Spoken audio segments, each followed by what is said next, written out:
Apple మళ్ళీ కొత్త record అయితే సృష్టించింది అనమాట. ఈ జూన్ క్వార్టర్లో ఫైనాన్షియల్ రిజల్ట్స్ అయితే బయటకు వచ్చింది. జస్ట్ ఇమాజిన్, ఎప్పుడు లేనిది ఈ క్వార్టర్లో 110 బిలియన్ రెవెన్యూ అయితే జనరేట్ చేసి జూన్ క్వార్టర్లో ఎప్పుడు లేని రికార్డ్ అయితే సృష్టించింది అనమాట.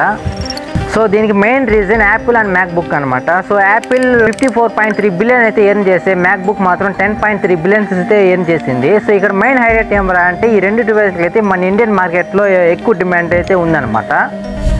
యాపిల్ నెట్ ప్రాఫిట్ ఎంతో తెలుసా మీకు? 29.8 బిలియన్ షేర్ ఉంటే అందులో 2.20గా అయితే రికార్డ్ అయితే అయిందనమాట. కానీ ఇక్కడ ఒక చిన్న ట్విస్ట్ అయితే ఉందన్నమాట. సో యాపిల్ ఒక వార్నింగ్ అయితే వస్తుంది. సో ఏదైతే కాంపోనెంట్స్ ఉంటాయో మేజర్గా చిప్స్ కానీ మెమరీ కానీ, సో ఈ కాంపోనెంట్స్ ప్రైస్ అయితే హెవీగా అయితే ప్రైజెస్ పెరగబోతున్నాయి. సో దీనివల్ల ఏమంటే యాపిల్ ప్రైస్ అయితే కొంచెం స్లోగా అయితే అవ్వచ్చు. సో గైస్, యాపిల్ అయితే ఈ కాస్ట్ అయితే ఎలా మేనేజ్ చేస్తుందో చూడాలి. సో దీనిపైన మీ ఒపీనియన్ అంటే కింద కామెంట్స్లో కామెంట్ చేయండి. సో ఇలాంటి లేటెస్ట్ టెక్నిక్స్ కావాలంటే మన ఛానల్ని సబ్స్క్రైబ్ చేసుకొని లైక్ చేసుకోండి. సో మీరు లైక్ చేసుకుంటే నాకు మోటివేషన్గా ఉంటుందన్నమాట.